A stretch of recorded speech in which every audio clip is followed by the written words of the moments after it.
So today we've got a crazy amount of rules updates across Warhammer 40K from the Balance Dataslate and the points updates, so let's go through the changes for every single faction.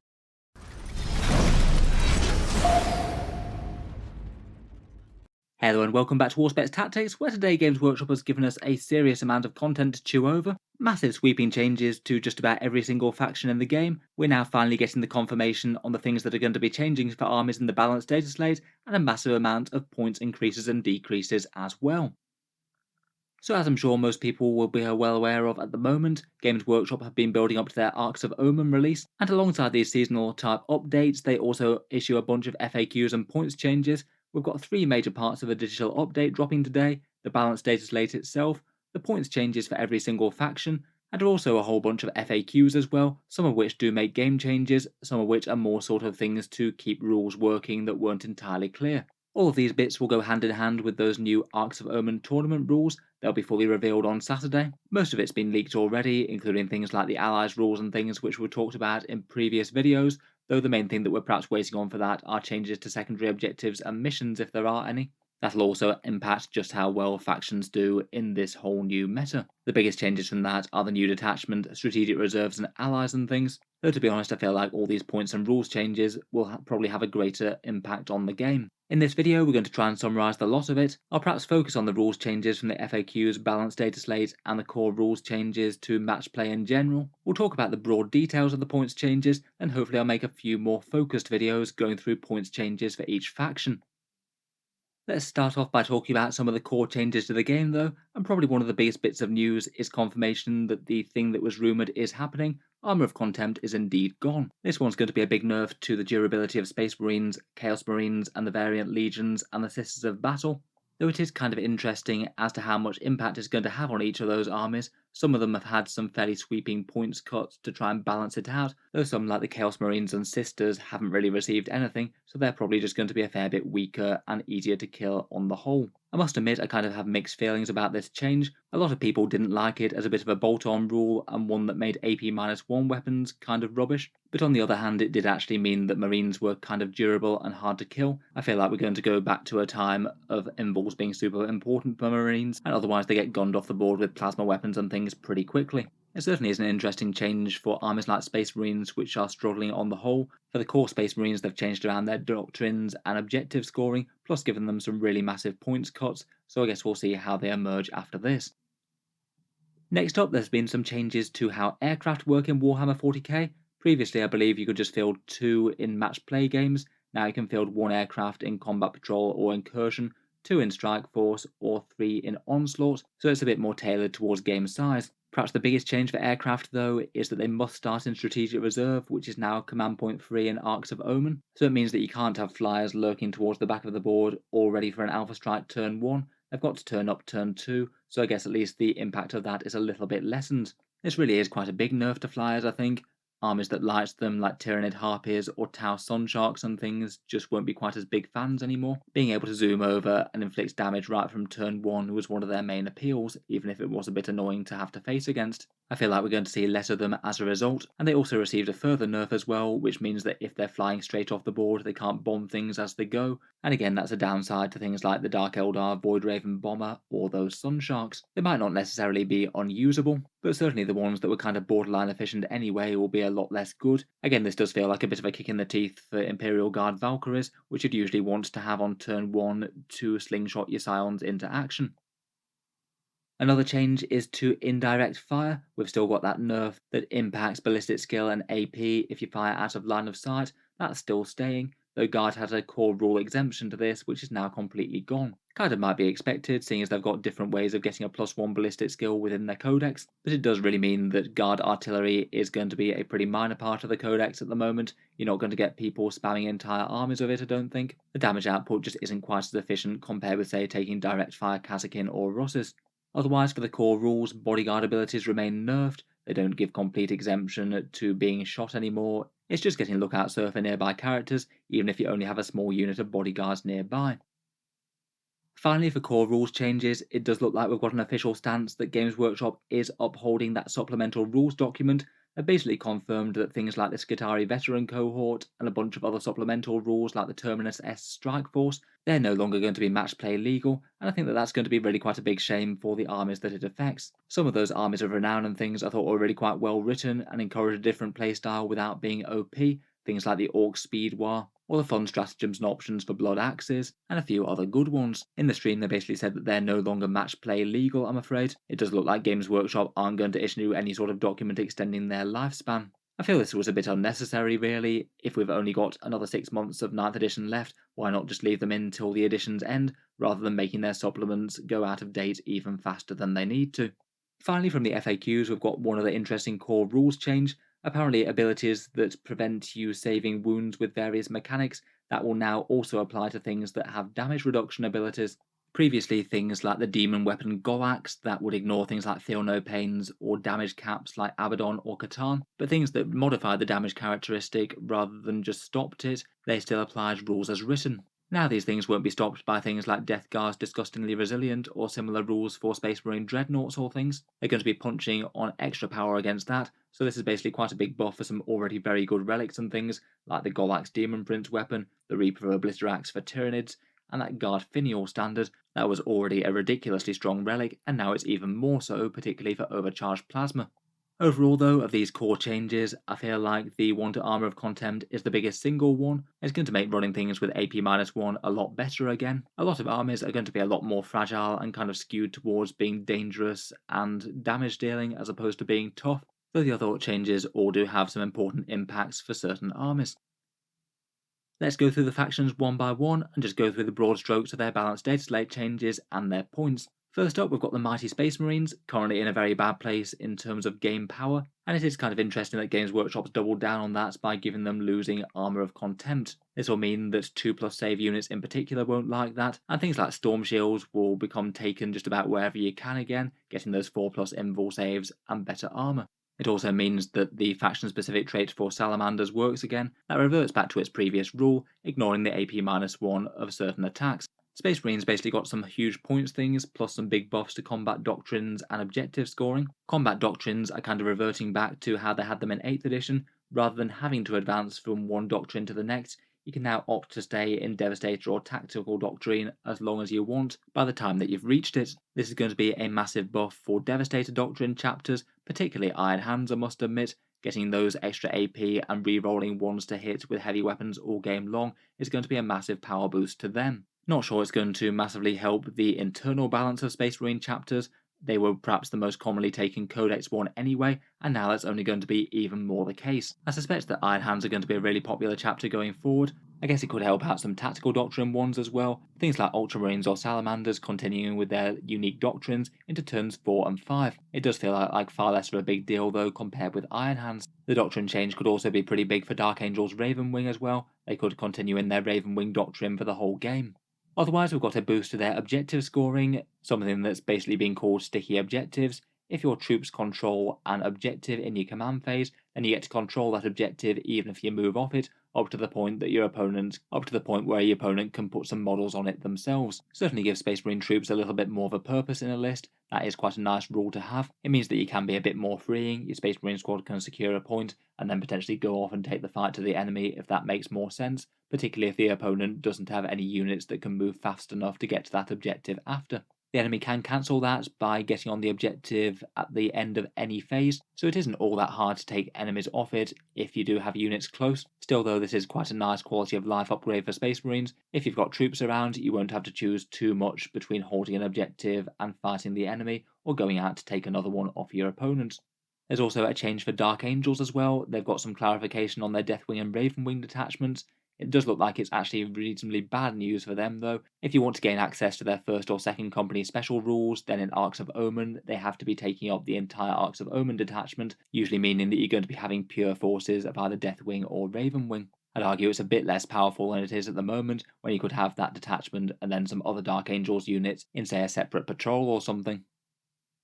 Of course though, I would argue that perhaps the biggest change for Space Marines is just some massive and sweeping points decreases pretty much across the board. I guess they did need to go down somewhat if they were losing Armour of Contempt and Space Marines in general are struggling, but a lot of these are just going to make Space Marines into really quite a scary damage dealing army once again. Just about the entire codex went down in one form or another, either with big points decreases on the actual units themselves, free war gear, or potentially in some cases both. I'll try and cover this in a separate video going through things individually, but here are just a few of the highlights. For example, aggressors are down to 30 points for either loadout, down from 40 or 45 depending on what you took. Hellblasters have a small boost, down to 30 from 33. Intercessors are 18, assault intercessors are 17, and tactical marines are 18 still, but all their war gear is free. Devastators go up slightly to 23, but all their guns get free besides the multi-melter, which are plus 10 points. Impulsors are 100, and they're looking quite a lot more tempting at that price. The shield dome is going to be a bit more relevant if you don't have Armour of Contempt. Repulsors get a pretty massive points drop, going down to 220 with all the gear on the base version, or 250 on the Executioner. Outriders are 35, Invader ATVs are 70 with a free multi-melter now. Inceptor squads are 40 points, including Plasma, which I think is a change a lot of people are kind of excited about. Those things are just going to drop in and absolutely murder things, particularly anything that you get the flat 3 shots against. Reavers are pushing new lows for points cost for Space Marine infantry. They're going down to 16 points, very cheap indeed. 80 points for a utility unit of them, I guess. Redemptors get a small drop, 185 points, which now includes the war gear. Probably still weaker overall though, given that they lost Armour of Contempt. And Terminators and Assault Terminators are all 33 points per model now, and that includes all war gear, so I guess you're going to see a lot of Assault Terminators with Thunderhammer and Storm Shield. That's going to be a lot more of a viable choice now that the Armour of Contempt is gone, and Storm Shields are going to be far more popular. In general, I'd argue that particularly combined with the previous buffs, a lot of units are going to be stronger overall after this. A couple of things I think might be a bit weaker due to losing the Armour of Contempt buff, say for example the Redemptor Dreadnought. I'd also bear in mind that a whole ton of things have basically had their optimal loadout flipped on its head. Now you can take a bunch of free war gear, you may as well load up on a bunch of fun toys. For example, probably better to be using the aggressors with the Boltstorm Gauntlets, unless you're playing Salamanders or something. Overall, very exciting times for Marines. You'll be able to field a lot more of them in your army now, though they will die a bit easier. Of course, Space Marines have a whole ton of different supplement books as well. Here are just a few of the highlights for the various different Space Marine chapters, and again I'll hopefully cover this in some individual videos later. The broad strokes though are that for Black Templars all the characters got cheaper. Crusader squads are now 17 points and 14 points for Initiates and Neophytes, really quite cheap there. For the Blood Angels, Mephiston went down a fair bit, 125 points looks far more interesting for him, and now is very solidly ahead of the Librarian Dreadnought I think. Sanguinary Guard are unchanged at 30 points, effectively a nerf with the loss of Armour of Contempt I suppose.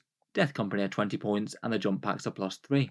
They've sort of gone up a bit, but they can load up on power weapons a lot more cheaply now. For the Dark Angels, most of their characters are a bit cheaper. Deathwing Terminators are now 33 points including all their gear, so I guess we'll be seeing a lot more of those. Ravenwing Black Knights are 30 points including all their gear, even cheaper for all that plasma goodness. The Nephilim's 155 and the Dark Talon is 170, and their unique land speeders are cheaper as well. Space Wolves have a whole ton of units, broadly again, almost everything got cheaper. Wolfren are unchanged, probably just because they are already quite a popular unit. Terminators are 34 points and they have the free gear. Thunderwolves are 35 points and they get free gear besides the Fists and Hammers which still cost points. And for Deathwatch again there's been an interesting side grade, veterans going up to 27 points per model, though again the vast majority of their fancy war gear is now completely free. You only pay points for Thunderhammers and Heavy Thunderhammers. The Corvus Black Star is also getting really quite cheap as a flyer too, 150 points, though I guess you do have to start it off the board now, so no first turn alpha strikes for Deathwatch. Besides that, out of the various other codex supplements, almost every single character went down at least a little bit in points. I guess any unique Primaris stuff is going to be a touch more interesting to field. Moving on to the other armies though, first up we have the Adeptus Mechanicus. It seems that Cataphren Servitors are indeed gaining core, really quite a big deal for them, as the Admech Codex has a whole ton of synergies in it, and being able to put a bunch of those on these dangerous heavy weapons is going to be quite a big thing. The Plasma variant on the Cataphren Destroyers also got better as well, that's only 5 points extra rather than an extra 10. You can have those massive plasma cannons in the Troops' Choice with core for only 45 points now. Otherwise, there's a bit of a decent all-faction buff with anything that had standard bionics. That gives you a 6+ invul save normally, besides some units which have fancier ones. Now basically anything that had bionics gets fancy bionics, and gets a 5+ invul save on the Skitarii troops, Iron Striders and Dragoons, Cataphrons and regular Servitors. I feel like it's probably the biggest deal on the Skitarii troops, seeing as they've only got a 4+ save otherwise. It's a very nice upgrade though to the durability of the Iron Striders and the Cataphrons too. Otherwise, AdMech have generally got some pretty huge points cuts across the board. They do seem to have actually tailored it a little bit to the non-core units this time, so Onagers are now 100 points with free gear, Scorpius tanks are 125, Castellan robots are 85 with free gear, and a whole bunch of the squads went down as well. Electro Priests are 12, Ruststalkers are 16 and Infiltrators 17, Cores 160, HQs all went down, the Skystalkers are 16, and the Dragoon with a Taser Lance dropped all the way down to 55 points from 80. Those things do look really very savage now for the points cost. With the amount of buffs they're receiving here, I do wonder whether Adeptus Mechanicus might be jumping straight from perhaps the weakest faction in the game to one of the top ones. Lots of things just seem incredibly efficient now. The Cacheron Servitors look legitimately scary when you layer the buffs on them, and I feel like the Dragoons with the Taser Lances actually look very, very nasty as well. For the Imperial Guard, it's broadly no news is good news. Their new book is looking crazily powerful with the amount of firepower they can put out, and we kind of already knew that they were losing the Dataslate buffs. They don't have Armour of Contempt on their vehicles or any exemption to the barrage nerf anymore. They had kind of confirmed that in previous videos though. There's no preemptive day 1 points changes for anything like Lehman Russes or Kazakin, and I feel like Guard are going to be pretty scary given that a fair few of the top meta armies have been toned down a fair bit. I can't help but think that the Guard are going to be one of the strongest factions in the game after these changes. On top of that, we also saw that Inflexible Command appears to have got a bit better as well from that Warhammer Plus video preview. It looks like that's going to be even easier to score a big 15 points on that. I certainly feel like the Guard are going to be a faction to fear. Moving on, we've got the Sisters of Battle, an army that were doing absolutely great in Nephilim, and it's kind of interesting that they've got some buffs but some nerfs with this update. Probably going to wind up a bit weaker overall though. First up, they are an army that loses Armour of Contempt. That'll be kind of bad news for things like the Paragon suits, who really quite liked it with their 2+ saves. It's not particularly nice for regular Sisters getting light cover though. They were very hard to shift with AP-1 weapons and things. In general as well, the vast majority of their army hasn't had any points drops to compensate for that. It will mean that in general their army power is reduced a fair bit due to being easier to kill. Otherwise though, they still have that Balance Dataslate change giving them miracle dice every turn, not just in your player turn, and the Valorous Heart thing has gone away. They'll no longer turn off enemy rerolls to wound. It's gone back to ignoring AP-1 now due to Armour of Contempts disappearing. It's kind of interesting that the points changes were a bit different to those that were rumoured. The only one that does appear to have remained is that Repentia are going up to 16 points, so the Brutal Melee Sisters are going to be just a little bit less efficient when trading out for enemy units with those Eviscerators. I feel like they might have given them a small points bump specifically, just because they're not going to get toned down in any way by Armour of Contempt, which will hit just about everything else in the faction in some way. Otherwise though, a bunch of Sisters units did actually go down in points. Mortifiers dropped down to 55 points from 60, Exorcists dropped down to 120, 150 with the good missiles still, and the Immolator dropped 10 points down to 90. That'll mean that it's 120 with the multi-melters. I strongly suspect as well that when they rebalance the secondaries in the Arks of Omen mission pack, their secondary objectives will almost certainly be a fair bit worse. Overall, I'd say that it looks like the Sororitas are going to be decreasing in power, but it doesn't look like Games Workshop have absolutely destroyed the army, just made them a little bit less tough overall with Armour of Contempt. Custodes next, and Games Workshop have given them 3 rather nice buffs. Really not too bad, seeing as they've been doing okay in recent tournaments and things. I feel like these changes might promote a little bit more within the faction balance, as opposed to just focusing on all their Forge World Dreadnoughts. First up, they've changed their objective secured rules, in a move that quite a lot of Custodes players have been asking for since they initially did the change. Now, rather than just troops getting objectives secured, it's any of their core infantry again. That's going back a bit closer to what it was in the Codex, though they still have made the sensible decision not to allow objective secured infantry characters, which I think was probably the biggest problem, as they're kind of hard to kill when they're screened. This is mainly going to impact units like the Wardens, Alaris Terminators, and the Venatari Custodians with the jump packs. It won't apply to things like the Virtus Praetor jet bikes, even though for some reason Games Workshop said it would in their article. Overall, I do think it's probably a good change overall. Quite nice to have the Terminators and the Wardens have a bit more of a role again, other than being completely outclassed by the troops as they are at the moment.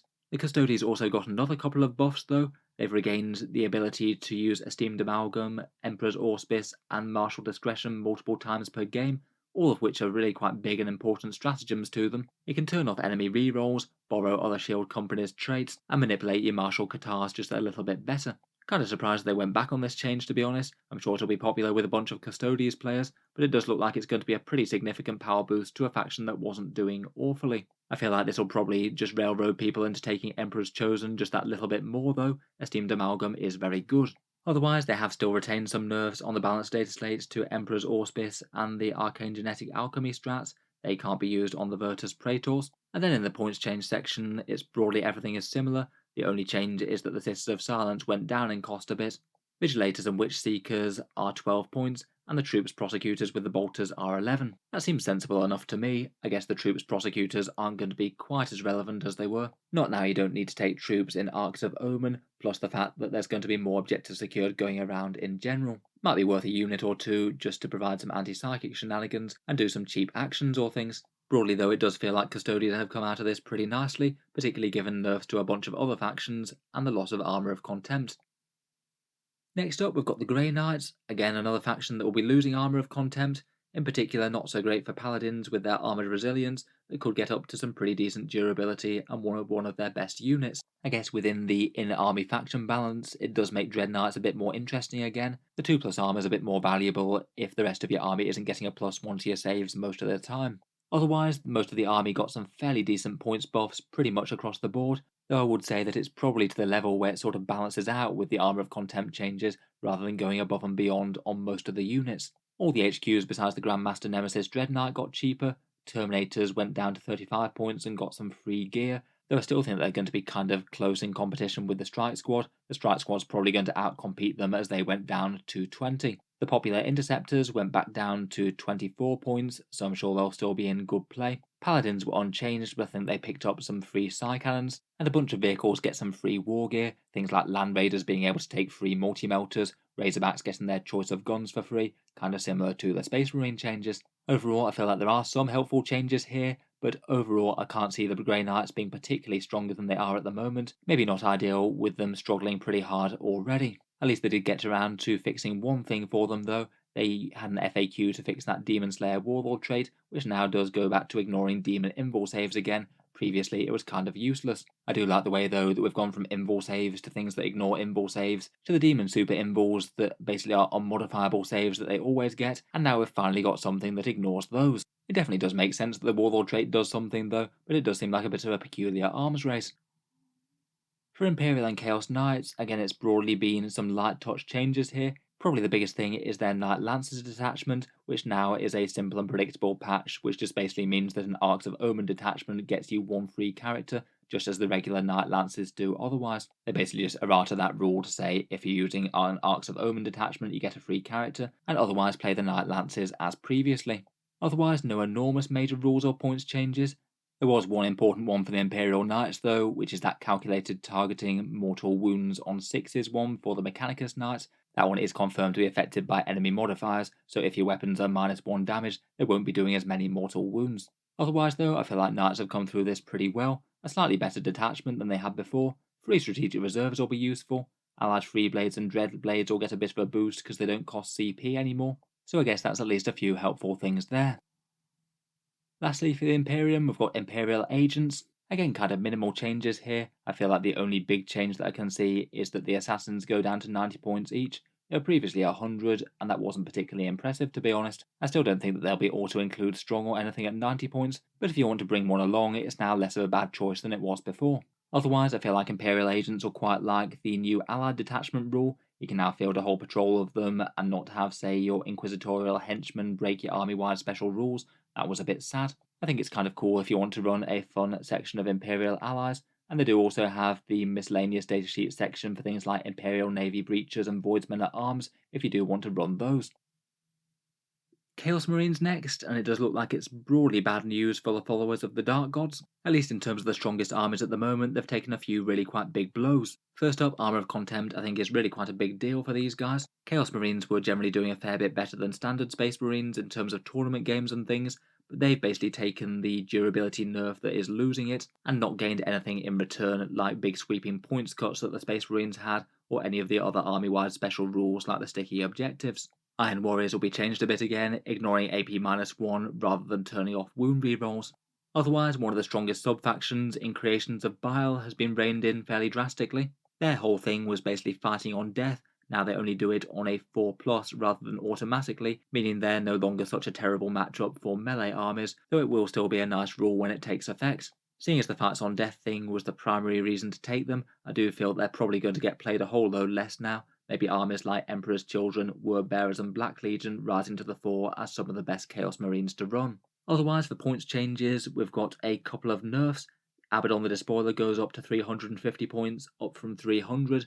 Maybe not too surprising that he went up a fair bit, considering he seems to be almost auto-include in a bunch of lists. I think he's still playable at that level, to be honest. He really is an immense character. Definitely less auto-include though. Otherwise, and I think a bit of a silly change in my opinion, was that Terminators are going up to 36 points and they don't get their war gear free. Admittedly, Chaos Terminators can be ridiculously scary with the amount of durability buffs they can get, things like Illusory Supplication and the Delightful Agonist spell, but they are losing Armour of Contempt, one of the things that makes them tough, and the Loyalist Terminators just went down to 33 points and got free gear, so they're basically directly more expensive than those now. It just seems a weird change to make them a lot more expensive just because they can get all of that synergy on them. It just feels like it kind of punishes the players that aren't putting ridiculous amounts of spells on one huge Terminator block and making that the only way that you really want to play them. Otherwise, there are a few points discounts throughout the rest of the codex. Legionaries do get some free gear besides the Balefire Tome, which is plus 20. Marks of Slaanesh went up a bit, costing 20 rather than 15. That is a bit of a nerf to Emperor's Children, I guess. And otherwise there's a few small reductions to Thunderhammers and some vehicle war gear options like Predator sponsons. And out of the Forge World section, it was kind of interesting to see that a bunch of Demon engines got cheaper. The Greater Brass Scorpion went down to 430 points, which I think is actually quite interesting, as those things are pretty threatening. I would guess that with a fair few nerfs like this, I strongly suspect that some of the bad secondaries that Chaos Marines had will be a fair bit better. They were one of the armies that kind of had notoriously bad secondaries, so hopefully Games Workshop has given them a bit of a helping hand there. Definitely a bit of a shake-up to Chaos Space Marine list though. I'll be interested to hear your guys' thoughts on it. Moving on, we've got Death Guard and Thousand Sons, neither of which have particularly enormous changes, basically losing Armour of Contempt and then some small points buffs. Losing Armour of Contempt I think is quite a big loss for the Death Guard. Things like their Plague Marines and Terminators were a lot tougher because of it, and their army kind of lives and dies on being ridiculously hard to kill. They have had some points buffs to compensate, but I feel like again it's probably going to be buffs that are a bit of a side grade with Armour of Contempt, as opposed to actually making them stronger as an army as a whole. The Plague Marines are 19 points and retain their free gear. I guess they're more dangerous for the points, but still probably about the same or less durability. Most of the elite characters appear a bit cheaper. The Miasmic Malignifier fortification went down to 65 points. Defilers and Predator sponsons got a bit cheaper. The Mephitic Blight Hauler went down to 110 points. The Bloat Drone to 115, with the Flesh Mower being free. The Terminators are all the same cost, but they get free war gear at least, so you can load up on damage dealing weapons for your Blight Lords and take the extra gauntlets on the Death Shroud for free. Overall, I think having lost Armour of Contempt though, this is probably a side grade. Again, like Grey Knights, I can't see Death Guard being particularly exciting in the new Arks of Omen, at least in terms of being one of the top armies. I think it's a similar sort of story for the Thousand Sons. Losing Armour of Contempt again is bad for them, particularly for their Scarab Occult Terminators. The data slate changes are otherwise pretty minimal for them. They did have an FAQ that clarified that you can't use Kabbalistic rituals on allied demon psychers, which I would have guessed anyway to be honest, but I don't think it was specifically excluded. In terms of the points changes, there was one rumour going around that Scarab Occult Terminators might be going up very slightly, but they're not. I think that's kind of sensible given that Thousand Sons aren't exactly dominating the meta anyway. Plus they're basically getting a nerf effectively with the loss of Armour of Contempt. Some of their other units did get a bit more efficient though. The Mutilith Vortex Beast went down to 130, Shamans to 60, Spawn to 21. They've got cheaper vehicle upgrades, though sadly no buffs to the mighty Magnus the Red. He's still going to be a little bit on the expensive side, I think. Probably out of those, Spawn might be one of the more interesting options. They were kind of good before, and they went down a bit. The Shaman seems like a much more interesting option as well, zooming around doing psychic actions and things. Overall though, again I do feel that probably Thousand Sons are going to be a bit weaker as a result, both with the loss of Armour of Contempt, and the fact that Demon Allied Flamers just aren't quite as efficient as they were. Speaking of which, here we have the Chaos Demons changes. Most of these are kind of in line with the rumours, Flamers and a few other popular choices getting nerfed, but that going hand in hand with some points buffs to a bunch of units elsewhere in the codex to try and make other options playable. The Flamer nerf is in line with the one that was rumoured. Flamers no longer auto-hit when they attack, but their ballistic skill will remain at 3+, so usually that's going to be around about a 30% decrease to the amount of firepower they were putting out. Their points do remain 25 points. They're still going to be very annoying to remove for the cost with those 3+ invul saves, but I guess at least now you're going to be a bit easier if you want to charge them, as it means that they're not going to be getting a crazy amount of auto-hitting Overwatch. They also will be a touch less accurate when they advance and shoot as well. No longer auto-hitting, they'll go down to hitting on 4s, so if they want more speed, they will have to trade off for a bit of firepower. Overall, I feel like it's a pretty reasonable change for Flamers. They don't look like they're outright nerfed into oblivion. They're still going to be interesting as one of the better Tzeentch ranged units, but perhaps aren't going to be spammed to the crazy extent where they're just auto-takes in every single army. Otherwise, for the buffs, the Great Unclean One and Rotigus went down a bit. Beast of Nurgle dropped from 80 down to 70. I was kind of a bit surprised at that one, as they already can be very annoying to kill with their wound regeneration. The Plague Drones went down to 40. I feel like that's quite a nice thing for basically the battle line damage dealers of Nurgle, and Plague Bearers went down a bit as well. Plague Bearers are 130 points, so they're actually looking like quite a durable unit for the cost now. I did think that they were overcosted before at 150. For Slaanesh, Fiends, Silesk and Seekers all got cheaper. For Khorne, the Fleshhounds, Skull Cannon and Karanak all went down, so did the Blood Crushers. I'd say Fleshhounds in particular out of those did very well. They're down to just 15 points a model now, and they're really looking quite good. For Tzeentch there were a few nerfs. The Lord of Change went up to 310, and the Mass Mutator trait went up a bit, as did the Fate Skimmer, but the Pink Horrors unit went down to 140. Again, I did feel that was one that was a touch on the overcosted side. Finally, Indomitable Onslaught for the Bloodthirster went up a little bit. That's up to 50 points from 40, the one that means that you can't take more than 8 wounds in a phase. Overall, kind of an interesting little side grades to Chaos Demons there. Looks like a really good move for internal codex balance, to be honest. A bunch of units got a lot more interesting, and the auto-include Flamers got hit. Will be interesting to see where the tournament lists for them go in the future. Xenos next, and starting out with the Eldar, it does appear that they got one buff in the Balance Dataslate, kind of a stealth buff as it was a removal of a nerf. It looks like Fire and Fade is now no longer once per game. It does cost 2 CP, so you still can't afford to overinvest in it really, but it does mean that you could have one big investment unit popping in and out of cover for a couple of turns if it's necessary. Otherwise on the Dataslate they did retain some prior nerfs. Hail of Doom is still just one selection only if you want to go Super Shurikens. Eldritch Storm is still less powerful, and Matchless Agility still allows you to just re-roll the single battle-focused dice as opposed to get an automatic high number. The points changes though I do think are a touch on the weird side. I feel like they've decided to try and go with making some auto-include options less good, but some bad options a bit better. It appears that there's 2 buffs to the army. The Shroud Runners are cheaper at 30 points, and the Dark Reapers are cheaper at 135 points for a unit of 5. Dark Reapers I think were a good choice. They did feel overcosted, and they were the unit that won the vote in terms of which unit should Games Workshop adjust the most. Shroud Runners I thought were okay utility, but maybe a bit niche. I feel like they'll be a lot better and a lot more tempting now. On the other hand though, quite a lot of staples did get nerfs once more. Swooping Hawks are now 25 points. They still could be useful I think, even at that points cost, but their damage output is now starting to look really quite lackluster, particularly if the enemy does have any way of dealing with them, like say Flyers or Barrage. The Webway gate's up to 100, maybe due to the Strategic Reserve rules making it a bit better I guess. And they've decided to nerf the Psykers a bit. Warlocks cost an extra 5 points and Farseers an extra 10.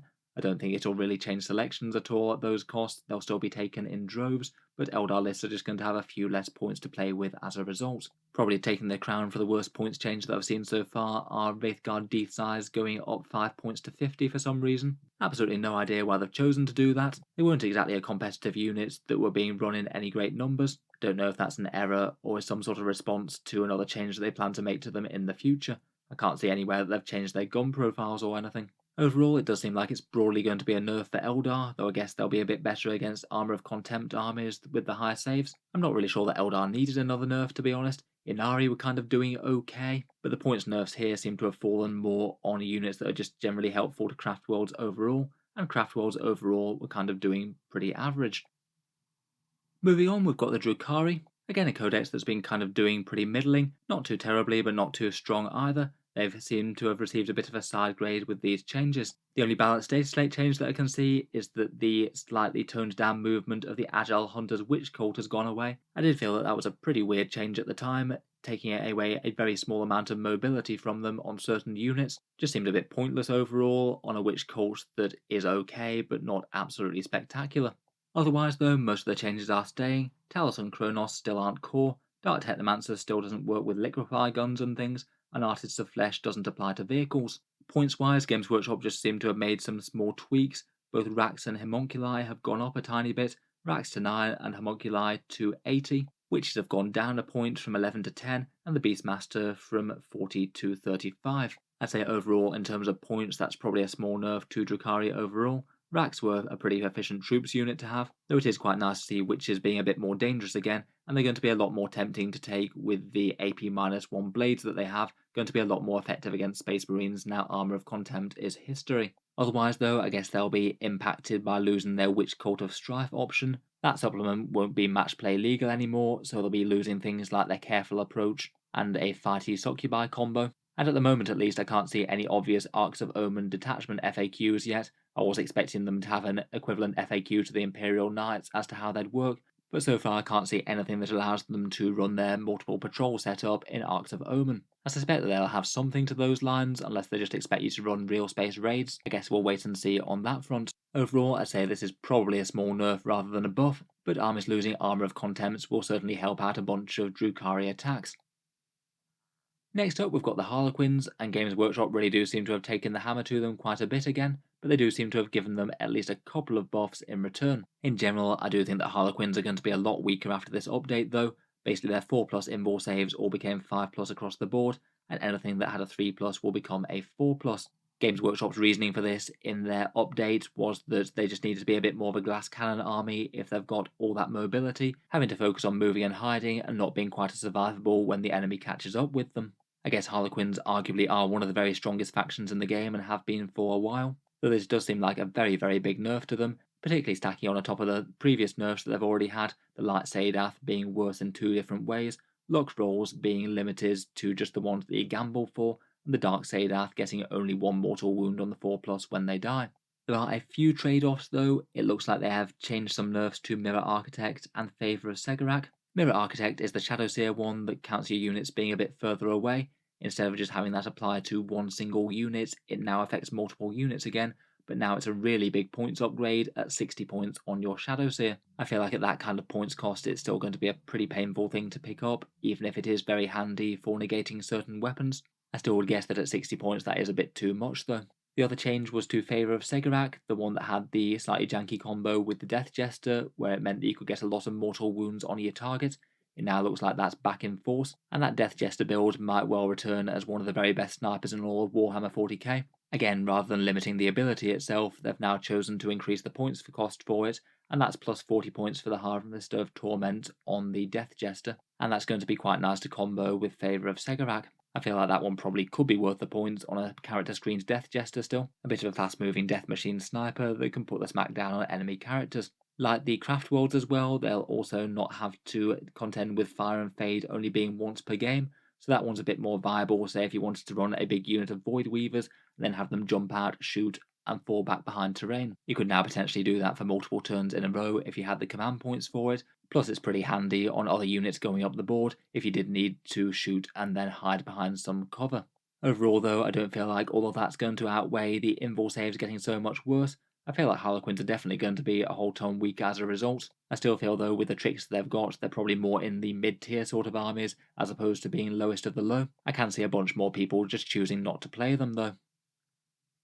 Moving on to one of the other big top dogs of the meta, we have Tyranids, and it does appear that, as rumoured, they probably aren't going to be on top anymore. 2 big rules nerfs from the Balance Dataslate, and then some rather apocalyptic points changes for certain units in the Codex. First up, for their Balance Dataslate changes, they still retain all the previous nerfs that they had. The High Fleet adaptive parts must be declared on your army list and not react to your opponent. The Reaper Obliterax is a little bit worse. Hive Tyrants must be your Warlord, and if it gets shot dead then you lose your Synaptic Imperatives. And the Leviathan nerf, where the transhuman effect doesn't apply to things like the Warriors and the Zoanthropes. Now though, we've also got a change to Overrun. That's the stratagem where you get to move again after you've killed something in combat, often used on a winged Hive Tyrant to smack something dead, and then jump it 17 inches back behind terrain or Tyrant Guard. That's now only usable on core units, so there's far less opportunity for shenanigans. Still could be useful given the right situation, but it's no longer one to plan your whole army around jumping Hive Tyrants from one place to the other. Another really big change for Tyranids is that Spore Mines are now costing reinforcement points. This one is kind of disastrous for units like the Sporicist and the Biovores, both of which were really quite popular choices just to farm out bunches of spore mines into annoying places. Spore mines as reinforcement points cost 10 points each, and they really are a pretty dreadful unit if you're just buying them in for points. I feel like that's a strategy that just goes a long way from being viable. I feel like that's probably not the way that I would have wanted to change that. It does kind of defeat the purposes of the Biovores and the Sporicists and things. I'd probably say the better fix might have been just to have them spawn less spore mines if it's a problem. Still though, definitely a big drop to Tyranid power, as Harpies, Sporicists and Biovores, or at least semi-commonly, came up in Tyranid lists. Doubling down on all that though is some really big points nerfs for the Tyranids. No good news here for the bugs, I'm afraid. Zoanthropes go up to 70 points and Neurothropes to 110. I feel like you'll still probably want both of them in the list as their synaptic imperatives are good, and the Neurothropes didn't really go up all that much. I feel like it's just going to be the one unit of Zoanthropes though, as opposed to multiple. The Winged Hive Tyrants went up to 230, so that's quite a big nerf there. Particularly with losing Overrun, he's looking a lot less attractive now, though I still don't think he's utterly terrible given the Reaper of Obliterax. I feel like you'll see a lot more people running Foot Hive Tyrants though. Elsewhere in the HQ choice, unfortunately the Turvigon went up to 235. Again, they were kind of popular with big units of Gaunts, and for some reason they decided to increase Old One Eye up to 250 in a change that I just don't really think needed to happen at all. It's also bad news for the Warriors. Their favourite loadout of Dual Bone Swords and Death Spitters will now cost you an extra 15 points per model, which is just crazily bad. I guess the optimal loadout is probably still going to be wanting to try and keep them at 30 points, so just take some slightly less optimal combat weapons and maybe the Devourer rather than the Death Spitter. Ravener's got a big fat nerf as well, going all the way up from 35 to 45 points. Venomthropes went up to 40, though I still think they're usable with the -1 to hit across a whole chunk of the army, and Tyrant Guard went up to 45, a small nerf there, still usable with Hive Tyrants. The Carnifexes went up a bit to 125 base. Harpy Venom Cannons went even higher, going up to 30 points each to buy them in a Harpy. I'd definitely take the Stranglethorn Cannons now, and the Harpies are also going to be affected by the Flyer nerf. The Tyrannifex went up a bit. Trigons for some reason went up to 160, despite being a fairly unpopular unit as they go. And perhaps in one of the other most bizarre changes that Games Workshop have made, Hive Guard also went up quite a bit. I'd say that these gunbugs that sit on objectives were already one of the worst units in the Tyranid book. They definitely didn't need to go up further.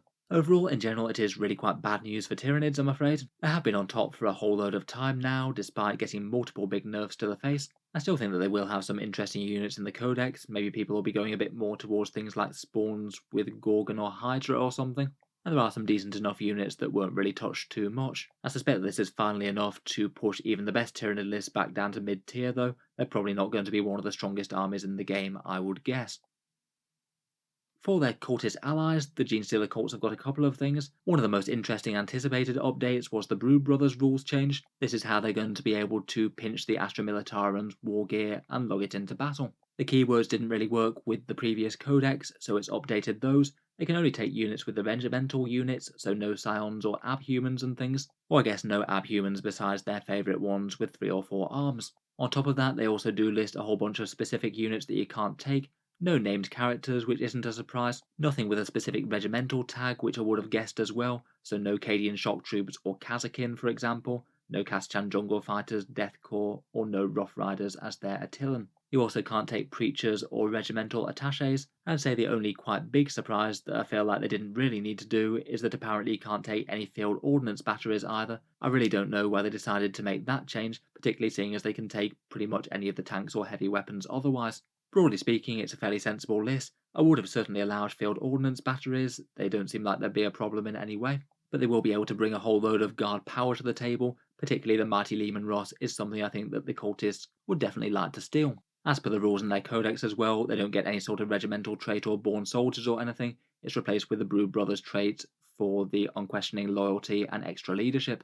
Otherwise, in terms of points, this is basically a big buff to the Genestealer Cult, I think. The only ones that went up in points were the Jackals and the Wolf Quads, going up to 15 and 30, but now most of their gear is free, so they get some free power weapons and things. I still think that they're pretty efficient for a fast-moving screening unit, maybe just not one to spam crazy amounts of. Otherwise, it's maybe fairly light touch on the points buffs, but they are there. Aberrant's going down to 27 points I think is a good move. That'll make them compete a bit better. Abominant's down to 85, so he's a lot more tempting.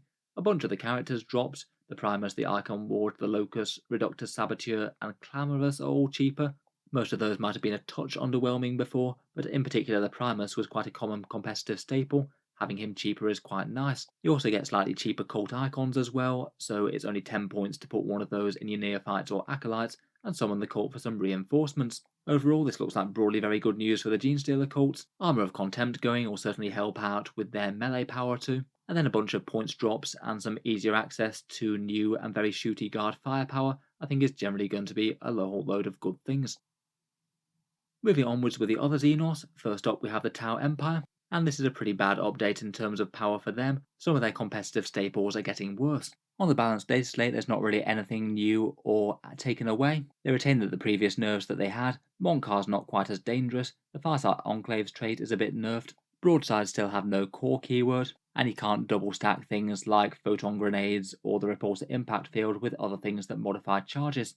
Beyond that though, a bunch of their best units have got nerfed in points. The commanders increased slightly by an extra 10 points besides Farsight and Shadowsun. Not dreadful but a little bit annoying. Ethereals are 90 points base now. That by comparison makes the character specific Ethereals a lot more tempting, Ornvar in particular. Crisis suits went up again to 45 points base, pretty much the powerhouse unit of the Codex, and I feel like they'll still be run, but now in even less numbers. And for some reason Games Workshop decided that Kroot needed an increase, going up to 7 points per model, a change that seems very redundant given that they're just making troops basically optional for any army. Competitive Tau lists tended to be running Kroot carnivores in minimal units to fill out patrols and things. I feel like with them going, they're probably just going to eschew troops altogether and just go for massive damage dealers. It's also not particularly great news for the Sunshark bomber as well. That'll be affected by the aircraft change. Less good at bombing and having to start off the board are both big nerfs. Overall, pretty much no good news for the Tau here, I'd say. I guess it makes the things that weren't affected by this a little bit better. Things like mass riptides and hammerheads might be a bit more tempting than they were before. The detachment change might mean a bit of a swing in terms of Tau Sept over Farsight Enclaves as well, as you can run 2 commanders as Tau Sept for 1 CP now, negating one of the Farsight Enclave's main draws.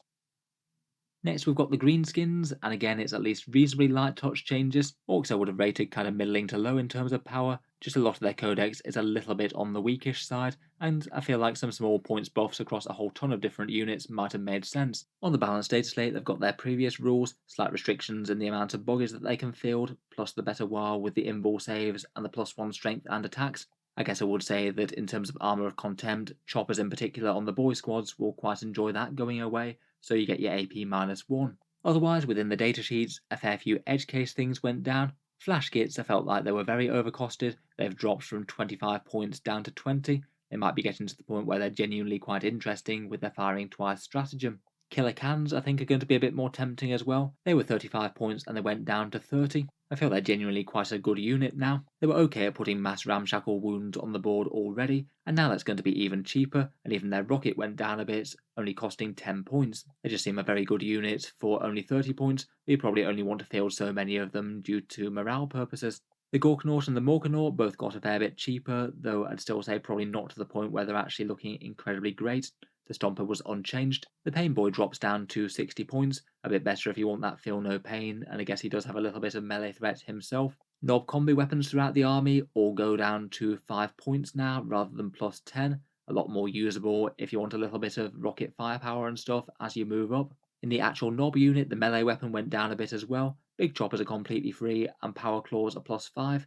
Quite nice to see a boost to them, as I felt they were generally a bit worthless compared with boys. Might be interesting to see something like some truck knob units perhaps, I think they could be quite fun. Otherwise a couple of Forge World units also got cheaper as well, a couple of Squigoths in particular.